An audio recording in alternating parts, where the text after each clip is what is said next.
Refrigerator Samsung. Model. Here's the number.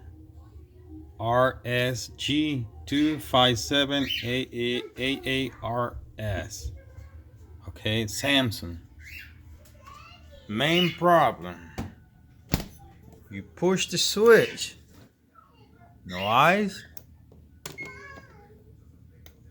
No eyes coming off the dispenser. No water neither. Okay, I replaced the switch. It wasn't the switch. Everything else is weird, but there's no water. But water's not coming out. Okay. You go here, there's ice in there. It's not. I don't know. You can see it. Yeah, you can see now. It's not a whole lot of ice, but it's making a little bit of ice.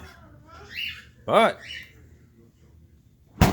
water and ice now coming out of from the dispenser. So you push water, nothing. There's not lock. It's not lock. Just see ice, nothing. Water, nothing.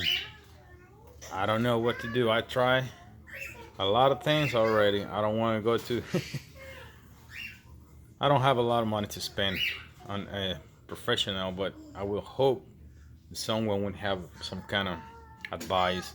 I did fix my other refrigerator a couple years ago with the same problem, but it was a different maker. But Samsung is too many electronic things, and I don't know. I took this apart. I took the panel apart, and still I can't find the problem. Anyway, anybody have any suggestion? Please let me know.